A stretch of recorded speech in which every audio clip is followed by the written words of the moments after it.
Let's talk with Atif में आदाब। आज हमारे प्रोग्राम में हमारे मेहमान किसी तारफ के मोहताज नहीं।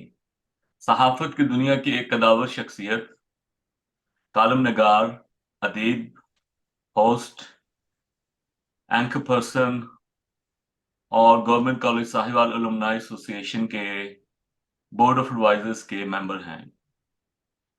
सहाफत में उनका एक तवील सफर है। Before I go into any more details, I would like to welcome my honorable guest, Sajjad Mir Sahib. Mir Sahib आदाब। जी आदाब जी। कैसे मिजाज हैं आपके? अल्हम्दुलिल्लाह अल्हम्दुलिल्लाह अल्हम्दुलिल्लाह। Thank you for joining the programme.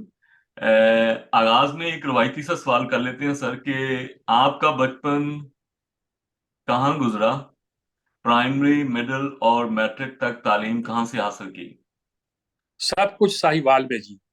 पैदा तो मैं अमृतसर में हुआ था, लेकिन सारी तालीम सारा बचपन साहिवाल में गुजरा। 22 दिन का था कि पाकिस्तान बन गया, और मेरी माँ बताती है कि सीने से लगाकर वो जिस बच्चे को 22 दिन के बच्चे को पाकिस्तान लाई थी गोलियों की बौछार में, तो उस वक्त रावी चनाब और सब सुरख हुए थे, और अल्लाह का फजल था कि हम बच के यहाँ आ गए। जी साहिवाल में मैंने प्राइमरी स्कूल तालीम हासिल की, वहां से गवर्नमेंट हाई स्कूल से और गवर्नमेंट कॉलेज से। और हमें फख्र है अपने इन सब अदारों, हत्ता के प्राइमरी स्कूल पर भी इतराज है, फुटाटो वाले स्कूल पर जहाँ से पढ़ के मैंने अपनी तालीम की बुनियाद रखी, हाई स्कूल पर भी, और गवर्नमेंट कॉलेज तो खैर है ही है, वो तो आप भी उसके अलपनाई है। जी जी, गवर्नमेंट कॉलेज की तरफ आते हैं, लेकिन मुझे अंदाजा नहीं था कि आप और ओनली फ्यू डेज जब ये पार्टीशन हुआ। और क्योंकि मैंने रिसेंटली का जो नावल है, बानो, मेरा ख्याल बानो ही है उसका नाम, और दास्तान उसके ऊपर एक ड्रामा बना हुआ है, वो मैंने देखा तो उससे अंदाजा हुआ कि जब माइग्रेशन हुई थी तो उस वक्त कितना मुश्किल था migrating even from upper Punjab to lower Punjab ना। जी, मेरी वालदा बताती है कि चूंकि एक बच्चे को जब प्यास लगती तो उसको पानी की जरूरत होती है, तो कहीं बारिश हो गई और उन्होंने अपना दुपट्टा भगोकर उससे जो चंद कतरे थे वो मेरे हलक में डाले। वो मेरी वालदा मुझे बताती है। इस तरह हमने हिजरत की थी, लेकिन अब हिजरत के दुखों को कौन बयान करे। अब तो अ, आज के हालात ये ऐसे हैं कि हम बहुत सी बातें भूल भी जाते हैं और भूल भी चुके हैं। हालांकि हमारे अदब ने बहुत शाहकार पैदा किए हैं हिजरत के मसले पर, और एक लंबे अरसे तक हमारी अफसानवी तारीख का, नावल की तारीख का जो बड़े नाम थे, बड़ी चीजें थी, वो हिजरत के मसले पर आती रहीं, या पार्टीशन के मसले पर आती रहीं, या क्या में पाकिस्तान के मसले पर आती रहीं। जी, बिल्कुल सही फरमाया आपने। गवर्नमेंट कॉलेज साहिवाल का सफर कैसे कैसे गुजरा? गवर्नमेंट कॉलेज साहिवाल का इंतखाब ही क्यों किया? क्या इसकी वजह ये थी कि आप साहिवाल में ही थे, साहिवाल के बासी थे, या कुछ और बात थी जो आपको साहिवाल कॉलेज ले आई? असल बात है जी, किस्मत मुझे साहिवाल भेज दिया था। हमारे पेरेंट्स को भी, हम वहीं रहते थे, और हाई स्कूल भी बहुत अच्छा था हमारा। गवर्नमेंट हाई स्कूल जो था वो गिना जाता था कि पाकिस्तान में अगर दो स्कूल होते हैं जिनमें एक सीनियर ग्रेड का टीचर चाहिए होता है, तो लाहौर के सेंट्रल मॉडल स्कूल के बाद वो साहिवाल स्कूल को जाता है। बहुत अच्छा स्कूल था। कॉलेज भी ऐसा था, कमाल का कैडेट कॉलेज के तौर पर बनाया गया था, और फिर वो हमारे हिस्से में आ गया, और उसी वक्त वो पोस्ट ग्रेजुएट लेवल का बन गया था। और आज भी उसकी ये शोहरत है कि यूनिवर्सिटी कायम हो चुकी है साथ, लेकिन यूनिवर्सिटी से ज्यादा लोग प्रेफर करते हैं हमारे इसी कॉलेज में आकर तालीम हासिल करने में। कॉलेज में 13 फैकल्टीज हैं जो वहाँ काम कर रही हैं, और अल्हम्दुलिल्लाह अब तो उसकी अलमनाई भी बन गई है, और आप माशाल्लाह उसके रूहे रवां हैं, और आपको अंदाजा है कितना अहम है वो। मुझे वो शहर बहुत अच्छा लगता था जी। हाँ। अदब का मस्कन था। मेरा मेन पैशन लिटरेचर था, जी और जी। लिटरेचर में वहाँ मजीद अमजद थे। अच्छा। मैं एग्जाम हासिल है कि जिंदगी के आखिरी 10 साल मजीद अमजद के मैंने उनके बहुत कुर्ब में गुजारे हैं। जिस तरह आखिरी 10 साल सलीम अहमद के मैंने उनके बहुत कुर्ब में गुजारे हैं। शायद कराची में इसीलिए गया था।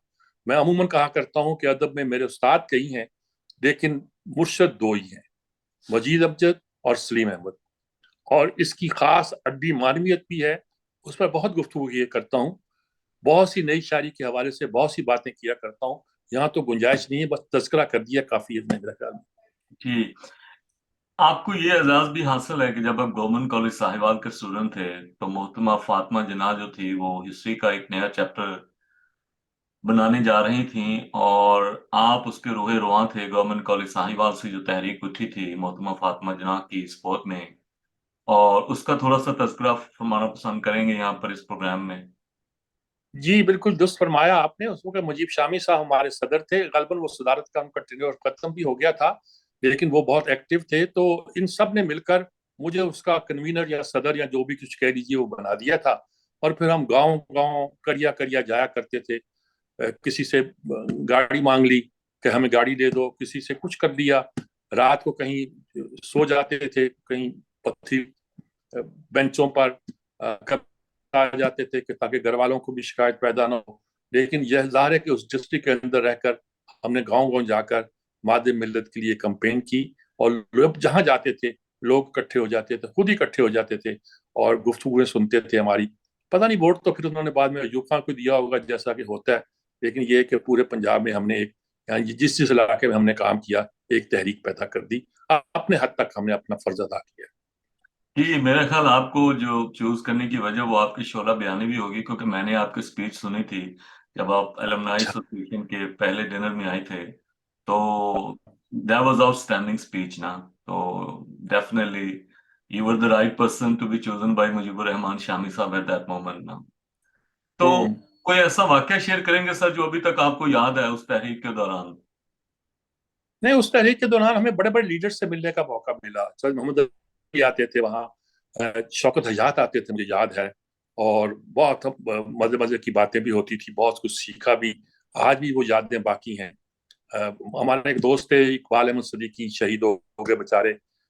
ہم گئے ان سے ملنے کے لیے تو انہوں نے کچھ بات کی کہ ہمیں لوکل اپنے کام کو فروغ دینا چاہیے.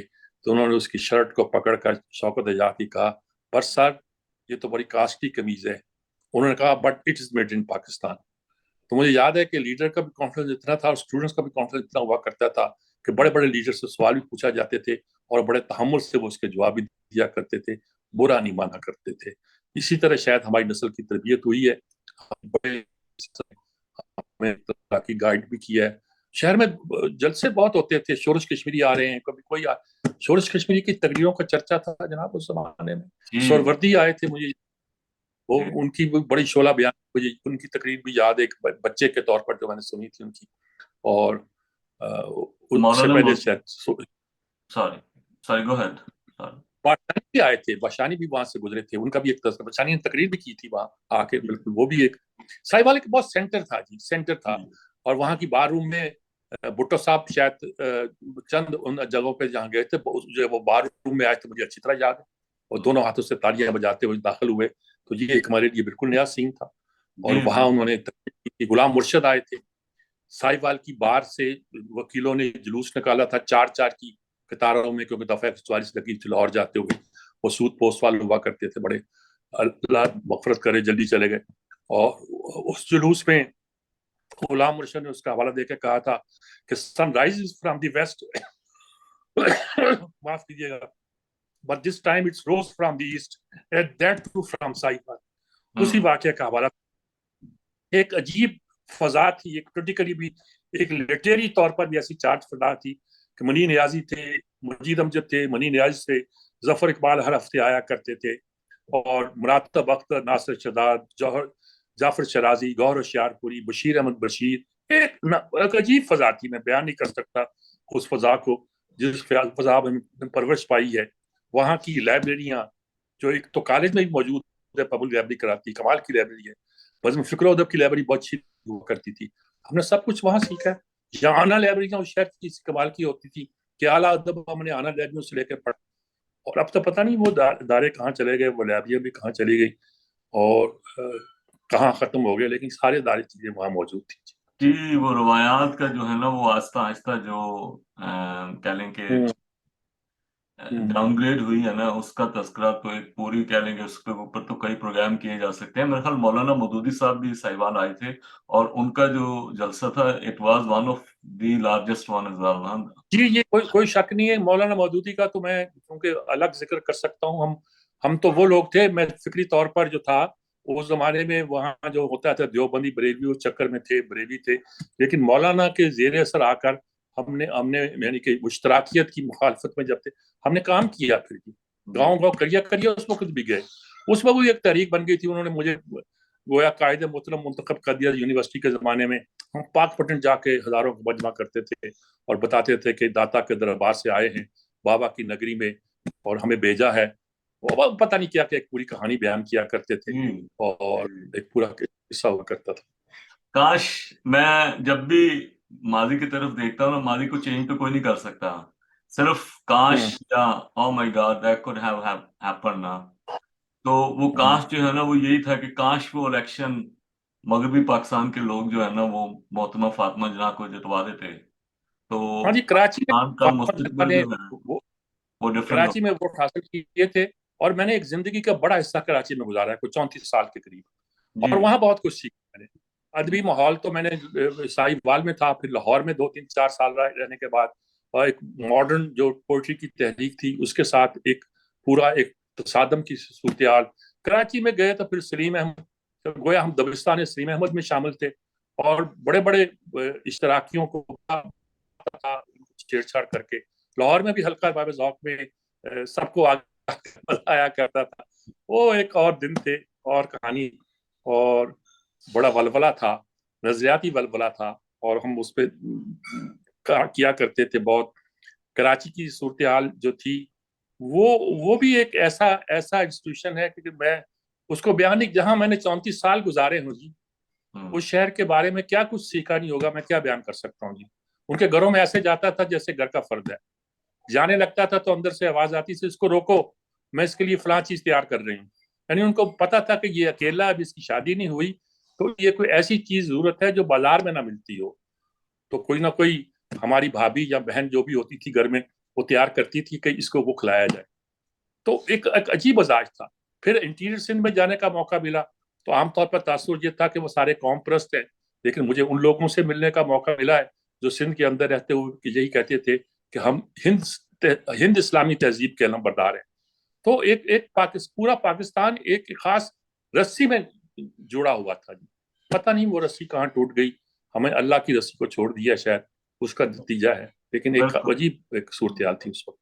بالکل ایسے ہی ہے میرے خیال قاضی اسماعیل تھا ان کا نام، if I am not forgetting نا، پلیز کریکٹ می، وہ بلوچستان میں انہوں نے مسلم لیگ کو اسٹیبلش کیا، جو سرحد اس وقت ہوتا تھا اس میں انہوں نے جو بائی الیکشن ہوئے تھے 37 یا 40 میں، اس میں انہوں نے قائد اعظم نے ان کی اسپیشل ذمہ داری لگائی تھی، تو قاضی عیسیٰ قاضی جو عیسیٰ ہمارے سوری قاضی عیسیٰ جو فائز عیسیٰ جو ہیں ان کے شاید والد تھے وہ، جی اور جو جی جسٹس فائز عیسیٰ کے، اور بہت تحریک پاکستان کا بہت بڑا نام تھا، اور جی بلوچستان میں مجھے بڑے نازک وقت میں جانے کے موقع ہے، 76 میں بھی، 77 78 میں، بعد میں تو کر جاتے رہے، اور جی وہاں کی صورتحال کو قریب سے دیکھنے کا موقع ملا ہے۔ کاش وہ پاکستان کی تحریک کی روح زندہ رہتی تو ہاں، آج ہمارے بہت سے مسائل پیدا ہوتے ہیں وہ پیدا ہوئے ہوتے ہیں۔ میرا ان کا قاضی صاحب کا نام لینے کا مقصد یہ تھا کہ جب پاکستان بن گیا تو جب وہ فوت ہوئے تو ان کی جو وائف تھی ان کو اپنا گھر جو ہے وہ رینٹ پر دینا پڑا، اور جو ان کے گیریجز ہوتے تھے یا گراج کہہ لیں آپ، ان کے اوپر انہوں نے نیکسی بنا کر وہاں پر اپنے بچوں کی پرورش کی، یعنی کہ جن لوگوں نے پاکستان بنایا ان سے میرا خیال وہ ود ان فیو ایئرز ہی جو ہے وہ whatever kind of establishment you want to call, انہوں نے اس کے اوپر قبضہ کر لیا پھر، اور وہ دیکھیے اس سے بڑی بات کیا ہے کہ پاکستان کے پہلے وزیر اعظم اور راس لیاقت علی خان کا جب انتقال ہوا تو کہتے ہیں کہ ان کی بنیاد پہ پابند تھے اور ان کی جرابوں پہ رفع کیا ہوا تھا، جو وہ نواب تھے اپنے علاقے کے، انہوں نے آ کے یہاں کوئی کلیم نہیں کیا، کوئی جائیداد نہیں مانگی، انہوں نے کہا جب ایک ایک پاکستانی کو وہ اس کا جائیداد کا حصہ نہیں ملتا میں کوئی کلیم نہیں کر سکتا۔ اور آپ 58 کے مارچ اللہ سے پہلے بہت برے لوگ ہوں گے ہماری سیاست میں، لڑتے جھگڑتے بھی ہوں گے، لڑائیاں جھگڑے بھی ہوئے تھے، ممدوٹ کا، دولتانہ کا، اور یہ بہت سے ہوئے ہوں گے، بہت غلطیاں بھی ہوئی ہوں گی، لیکن ایک آدمی آپ نہیں دکھا سکتے جس پہ کرپشن کا الزام، مالی کرپشن کا خاص طور پر کوئی ایسا نہیں آپ دکھا سکتے۔ لوگوں نے اپنی زمینیں بیچی سیاست کی، نصر اللہ خان پتہ نہیں کیا زمین تھی، وہ جب گئے تو محض پاپر ہی تھے، بالکل کچھ بھی نہیں تھا، اور یہ اس کے بارے میں بہت نیگیٹو باتیں بھی کرتے ہیں کبھی کبھی، لیکن دانا کا یہ حال تھا کہ اس نے کہا تھا कि जमीनें दे दो किसानों को वरना ये लोग तुमसे छीन लेंगे। और उस पर ये हुआ कि उन्होंने शायद 50s के अर्ली 50s में लैंड रिफॉर्म्स पेश की, जिस पर इन्होंने हमारे नवाब रसूलुल्लाह खान, नवाब कालाबाग, आबद हुसैन और नवाब शाह, इन लोगों ने मिलकर अंजमने हकूक जमींदारा तहत शरिया बनाई। ये एक वो सियासत का हमारा साधन था जी, होता रहता था। जीएम सैयद ये सब लोग कहते थे हमने पाकिस्तान इसलिए थोड़ा बनाया था कि ये आगे हम पे रूल करे। सारा एक तसादम था। वो तसादम जो था फिर अशराफिया ने जीत लिया और हम और आप हार गए। और बिल्कुल, मैं जब भी अपने दोस्तों से बात करता हूँ या नौजवान नस्ल से बात करता हूँ तो उनको कहता हूँ कि प्लीज प्लीज आप जो है ना वो नॉवल बानो वो जरूर पढ़ें और दास्तान ड्रामा जरूर देखें, ताकि आपको अंदाजा हो कि जो लोग माइग्रेट करके आए थे, जिन्होंने अपना सब कुछ निछावर कर दिया इस मुल्क के ऊपर, वो उनकी जो सेकंड या थर्ड जनरेशन है, या अगर वो खुद जिंदा है, तो वो तो बिल्कुल मेंटली कह लें कि डिसेबल्ड हो चुके होते हैं जब वो सोचते हैं कि हम क्या क्या हमने नहीं पाकिस्तान के ऊपर निछावर किया। अपने कुछ की फैमिलीज वहां पर रह गई, कुछ की बहनें जो हैं वो उनको कुएं में छलांगे लगानी पड़ गई, अपने हाथों से लोगों ने अपनी बेटियों का गला घोंटा। तो उसके बाद जब वो पाकिस्तान आए तो वो तो इसको पाक सरजमीन समझ रहे थे, लेकिन जब आपको याद ही है कि रेफ्यूजीज कैंप के ऊपर फिर क्या हुआ, उसमें कितनी स्टोरीज हैं। Like I don't want to go into those सब कुछ डिटेल। ये सब सब कुछ हमारी कहानी है जी।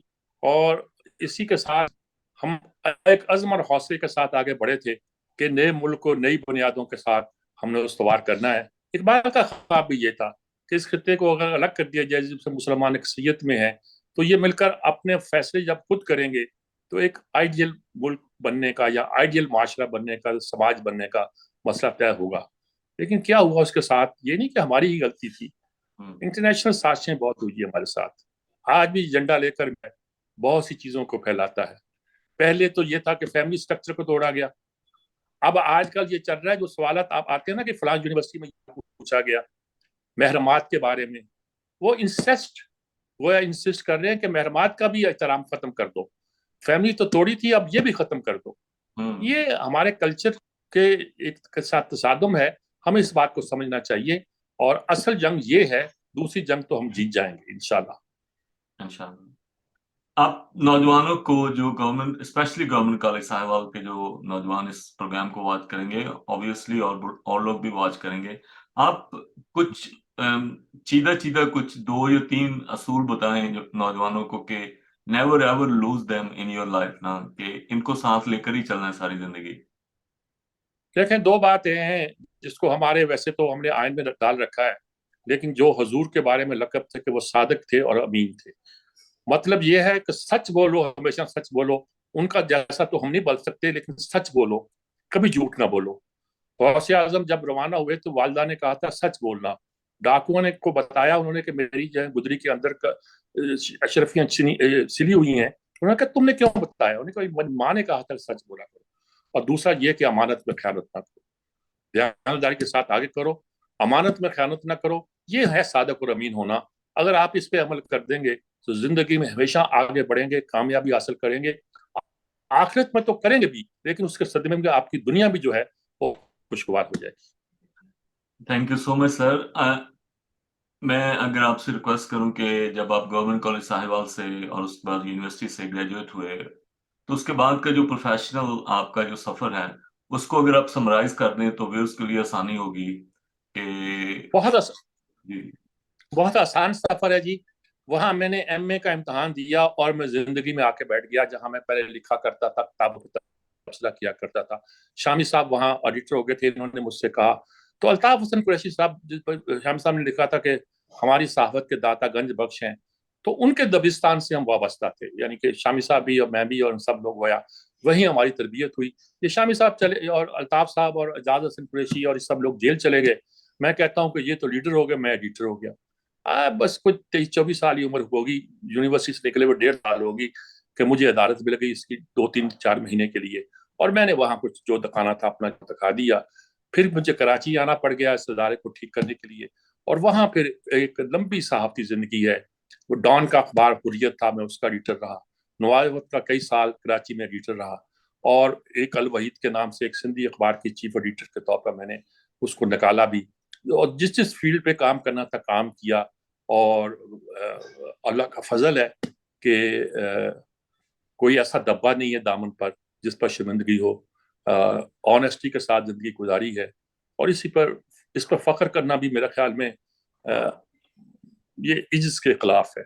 लेकिन अल्लाह ने तौफीक दी कि हमने बड़ी बड़ी खूबसूरती के साथ अपना वक्त गुजारा है, और जो हम लोगों को दे सकते थे दिए। आप मुझसे पूछे किताब कितनी है, कोई किताब नहीं, लेकिन लाखों सफ़े लिखे, हजारों नहीं लाखों सफ़े लिखे। डेली कॉलम लिखता था, पिछले 15 साल से लिख रहा, 20 साल से लिख रहा हूँ। क्यों? ये बेतरतीब होने की निशानी है। ये अदब का चस्का जो होता है बेतरतीब भी कर देता है। कुछ लोग बड़े हिसाब किताब के होते हैं। मैं वहां कराची जेल में रहा 32 दिन 33 दिन, वापस आया तो 2 सफ़े का मजमून लिख दिया और खत्म कर दिया। हमारे एक साथी थे 24 घंटे के लिए जेल में गए, उन्होंने 6 सफ़े का मजमून लिख दिया उससे अगले दिन ही, चंद दिनों के बाद। तो हमारे दोस्त कहते थे कि वो बड़े वैसे बड़े भले आदमी हैं। हमारे दोस्त कहते थे कि ऐसा भी इनकसार किया है कि आदमी अपनी बात को छोटा सा बयान कर दे।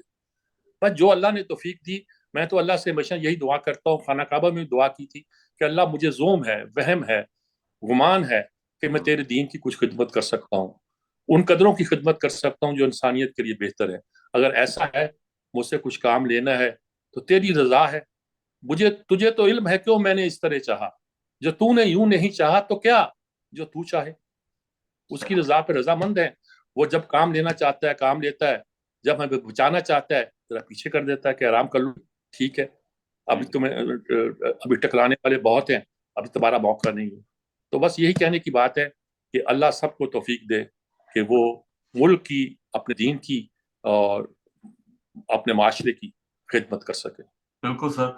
और मेरा ख्याल है पता नहीं तो ये हमारी जिबिल्लत में है या इस खत्ते में कोई ऐसी बात है कि जौन सा भी दस्तूर ले लें, खा किसी छोटी सी कंपनी का भी उठा लें आप, या मुल्क का दस्तूर उठा लें, सबसे आसान काम जो है ना, वो दस्तूर को एक साइड पर रखकर कहना है कि ये तो कागज का टुकड़ा है, चले हम जो है ना वो डे टू डे वर्क अपनी मर्जी से चलाते हैं।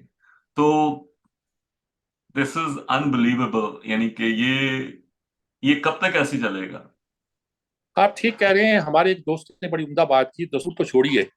वो कहते हैं कि तीनों पॉलिटिकल पार्टी जो मेन है पाकिस्तान की, उनके मंशूर में जो मुश्तरका बातें हैं, खासतौर पर इकनॉमिक्स के बारे में वो इकोनॉमिस्ट थे, वो 5 बातें गिनवाई भी उन्होंने, जो तीनों के मंशूर में एक है, उन पे अमल नहीं होता। उनको लिख लें, उनको ये लेजिस्लेट कर लें, असेंबली से पास कर लें, सब उस पर एग्री कर, जबानी कलामी नहीं, लेजिस्लेट करें, और फिर उस पर अमल करना लाजमी कर दें। और तमाम अदारे इसका हल्फ उठाएं कि वो इसकी हिफाजत करेंगे, जिस तरह आइन की हिफाजत करते हैं। इस तरह इन मुतफ़क़ा नुकात की जो तमाम पार्टियों में एक तरह के हैं, उस पर अमल नहीं होता, उस पर अमल किया जाएगा। मैंडेटरी करार दिया जाए कि उस पर अमल होगा। इसे मिसाक मीशत कह लें, इसे कुछ कह लें, मिसाक पाकिस्तान कह लें, कुछ कह लें, कोई नाम दे दें, लेकिन इतफाक कर लें। और इतफाक जबानी अमीन नहीं करें, क्या नहीं करें, सो लेजिस्लेट करें, असम्बलियों से पास करें, फिर इंतखाबात कराएं, और फिर इंतखाबात के बाद आप उस एजेंडे पर चलेंगे। जो भी आएगा उस एजेंडे पर चलेगा, जो इस पर नहीं चलेगा उसके हिसाब का कोई निज़ाम बना ले। बिल्कुल सही कहा सर। हम मेरे ख्याल हम लोगों में ही बस ये एक चीज कह लें कि इट्स बिल्ट इन ना, कि हम किसी मसीहा का इंतजार करते हैं, लेकिन ये नहीं सोचते कि ये सब कुछ हमने खुद ही ठीक करना है। और हम्म। और ये एक बहुत बड़ी रुकावट है। आप कोई भी काम करना चाहें तो कहेंगे यार ये क्या कर लिया। फॉर एग्जाम्पल, जब हमने एलुमनाई एसोसिएशन के लिए काम स्टार्ट किया तो there was so much discouragement in the air ना।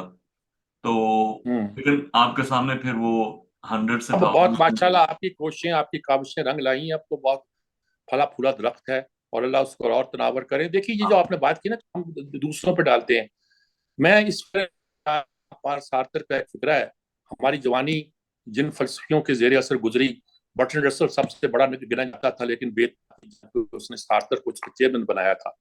तो जहाँ पर सार्थर का एक फिक्रा है, सार्थर ने कोई अलजायर के खिलाफ भी कुछ कहा, वियतनाम के बारे में कुछ कहा होगा। तो किसी ने कहा कि इसको गिरफ्तार कर लो, तो डिगाल भी बड़ा आदमी था। उसने कहा, should I arrest whole of France, Sartre is France. उस सार्थर का मुझे एक फिक्र हमेशा याद रहता है कि दुनिया में जो कुछ हो रहा है उसका जिम्मेदार मैं हूं। मैं हूँ, हम नहीं, मैं हूँ। जब तक एब्सोल्युटली, हम इसका एहसास नहीं करते हम आगे नहीं बढ़ सकते। जिम्मेदारी का ये लेवल जब तक हमें नहीं आता हम आगे नहीं बढ़ सकते। Absolutely, absolutely. और जब मीर साहब आप गवर्नमेंट कॉलेज साहिवाल में 2021 के एनुअल डिनर पर आए, hmm. How long were you been there for, like उससे पहले आप कब गए थे 2021 से पहले? मैं उससे पहले शायद एक आध साल पहले गया था। अच्छा। वो 2 साल पहले युम सबाज साहब प्रिंसिपल थे, निकाल कर गए थे, उनकी किताब का फंक्शन था। वो हमारे बचपन के दोस्त थे, हमसे 3-4 साल आगे थे, लेकिन उन लोगों में थे जिनके साथ हमारी दोस्ती थी। होता है ना 3-4 साल आगे भी हो, वो एमए जा चुके थे, तो वो बड़े सूफी बनिश आदमी भी थे। उनकी किताब आई तो इन्होंने पसंद किया कि मुझे एज ए चीफ गेस्ट बुलाया जाए। तो मैं आया था, हाल भरा हुआ था, बड़ी खुशी हुई मुझे देखकर कि हमारे दोस्त की इतनी पजीराई है। एक हमारे पुराने उस्ताद फैजी साहब वो सदारत भी कर रहे थे, मैं मेहमान खसूसी था। उन्होंने कुछ हमारी शान में भी तारीफ की, तो मुझे और खुशी हुई कि मेरे उस्ताद मुझे अब तक जानते हैं और उसके हवाले से कुछ बातें कहते भी हैं। अच्छा लगा मुझे वो सोच। उससे पहले भी 2 बार गया हूँ, लेकिन जो वो आखिरी बार वो थी जब क्यूम सबा की किताब की तकरीबन रूनमाई के लिए मुझे वहां मदऊ किया गया था। और उसके बाद फिर आपने कैसा फील किया जब 2021 में आपने देखा कि देयर इज ऑलमोस्ट नहीं जी, 300 पीपल कॉलेज अराउंड? तो जी जी। नहीं, कॉलेज लगा, प्रिंसिपल बदला, मैंने वही उसी कमरे में उस जमाने में जब गया था तो गोया मेरा इस्तेमाल उसी कमरे में हुआ था जहाँ कभी मलक अनवर हुआ करते थे। मलक अनवर बड़े सख्त प्रिंसिपल थे, लेकिन अंग्रेजी के कमाल के उस्ताद थे। जी और वो हमारी क्लास को अपने कमरे में लिया करते थे, जहाँ बकौल एक उस्ताद के लोगों की टांगे कामती थी। उन लोगों की उस्तादों की टांगे कामती थी मलक साहब से मिलते हुए। स्टूडेंट तो यहाँ घुस नहीं सकते थे, तो हमारे साथ उनके भी बड़े मोहब्बत के ताल्लुकात थे। और वो मुझे उस कमरे में जब उस वक्त के प्रिंसिपल ने इस्तकबाल किया तो मुझे अजीब महसूस हुआ कि जिस कॉलेज का मैं स्टूडेंट था वहाँ मुझे पजीराई मिल रही है। अच्छा लगा, बहुत अच्छा लगा। और इसकी आप जो जैसे पहला प्रोग्राम हुआ, आप मेरे ख्याल सेकंड प्रोग्राम में भी गए थे, मैं तो नहीं आ सका था फॉर हाँ जी, सम। सेकंड फ्लोर पे हुआ है, उसमें हमारे आरिफ चौधरी साहब ने, और दूसरा कौन था, दूसरे जो हमारे वो जो यहाँ जी हैं, जी क्या जी, है उनका, लाहौर में रहते हैं जी। हाँ क्या नाम है उनका, हाँ उन्होंने कंपेयरिंग की थी मजाहिया अंदाज में, मजेदार कंपेयरिंग थी। उसमें तकरीरें नहीं गिराई गई थी, सबको एक दो फिक्रे पूछे गए थे और बहुत से लोगों ने किया था। वो भी अच्छा था, अपने मजे का था। लेकिन पहला फंक्शन तो कमाल का फंक्शन था, कमाल का फंक्शन था। उसमें आप लोगों ने बिल्कुल एक समा बांध दिया था। अब हमने उनको मशवरा दिया है कि अब इसको आप डिनर करने की बजाय आप दोपहर का किसी इतवार को खाना कर दिया करें, और उस खाने के वक्त के बाद हमें जाना आना भी आसान रहेगा और बातें भी बंद बंद हो जाएंगी। Yes sir. तो गालमन ये चीज भी पसंद कर ली गई है। Yes, it's been approved. Shami साहब ने बिल्कुल ये गवर्निंग बॉडी में ये बात की थी, और हम्म, उसको जो है वो इट्स बीन जो मेरा जो तरीकाकार है ना सर, मैं हर चीज के नोट्स ले लेता हूँ जब हमारी गवर्निंग बॉडी की मीटिंग हम्म, होती है, और फिर सर्कुलेट कर हम्म, देता हूँ। और हम्म, आइन से बाहर नहीं निकलते हम, या ना मैं खुद निकलता हूँ, और कोशिश करता हूँ कि हम आइन के अंदर रहते रहते ही जो हमारी जिम्मेदारियां हैं उनको सर अंजाम दें। तो उसमें हम्म। डेफिनेटली लंच का ही प्रोग्राम होगा, और मैं तो खुद भी लाहौर में रहता हूँ, तो it will be easier for me कि मुझे। आसानी हो जाएगी, आसानी हो जी जाएगी, आसानी हो जाएगी। बिल्कुल। लोग दूसरे शहरों से आए, अटेंड करें, रात के साइड ढलने से पहले पहले अपने घरों को पहुंच जाएं, बस ये उसका नतीजा होता है। हमारे यहाँ तो बातें भी दोपहर को ही हुआ करती थी जी कि जी दूसरे शहर से लोगों ने वो उन्होंने दोपहर का खाना खाया किया, 4 बजे अपने शहर रवाना हो गए। साहिवाल से आए, फैसलाबाद चले गए, साहिवाल से आए लाहौर चले गए। वहाँ इर्द गिर्द के इलाके में जो जितनी बारातें होती दोपहर को ही खाने हुआ ऐसे करते ही थे। है, ये ऐसे अब ही है। रिवाज हो गया। जी जी बिल्कुल ऐसे ही है सर। उससे देखिए ना कितना जो हमारे एक्सपेंसेस है वो कम हो गए, रोशनाई का खर्चा बचेगा, ठीक है, टेंट्स का खर्चा बचेगा, हम हॉल में भी कर सकते हैं उन उन और लंच जो है वो बाहर कर सकते हैं, लाइक इन द गार्डन ना। सिराज मीर साहब, जाते जाते आप प्रोग्राम में नौजवानों के लिए कोई पैगाम, अलुमनाई के लिए कोई सजेशंस, अदारे के लिए कोई सजेशंस देना पसंद फरमाएंगे, इससे पहले कि हम रिकॉर्डिंग फिनिश मैं करें? तो एक बात कहना चाहता हूँ जी, कि जहां जहां साहिवाल का अलमनाई मौजूद है वो पाकिस्तान के बारे में सोचे। पाकिस्तान मुश्किल वक्त में है, और इस वक्त जरूरत है कि जो भी पाकिस्तान का टैलेंट है, दुनिया में जिस जगह भी है, जिस फील्ड में भी है, जिस शोबे में भी है, वो किसी न पाकिस्तान की खिदमत के जज्बे के साथ आगे बढ़े और कुछ ना कुछ जरूर करे। Okay, that's great. Now let's come to the very difficult question, which I always ask. ہوں۔ If I ask you کہ آپ اپنی زندگی پوری زندگی کو ڈسکرائب کریں in 3 words, which 3 words would you choose, sir? آپ تین لفظ آپ کے پاس آپ چوز کر سکتے ہیں بس. میں صرف ایک لفظ میں بیان کرتا ہوں، وہ ہے جد و جہد، جد و جہد، جد و جہد، دیانتداری کے ساتھ جد و جہد، دیانتداری کے ساتھ جد و جہد، اور پوری سچائی کے ساتھ اپنی قوتوں کو برقرار برسر عمل لانا، یہی ساری زندگی ہے اور یہی اس کا خلاصہ ہے. So this is your summary of your life, ایمانداری اور جد و جہد اور اللہ پر یقین. جی بالکل ٹھیک ہے، بالکل ٹھیک ہے. Thank you so much Sajjad Mir صاحب، آپ نے اتنا ٹائم نکالا. I know you are a busy person, so thank you again. I really appreciate it. Thank you very much جی، thank you. Thank you. Allah حافظ. اللہ حافظ.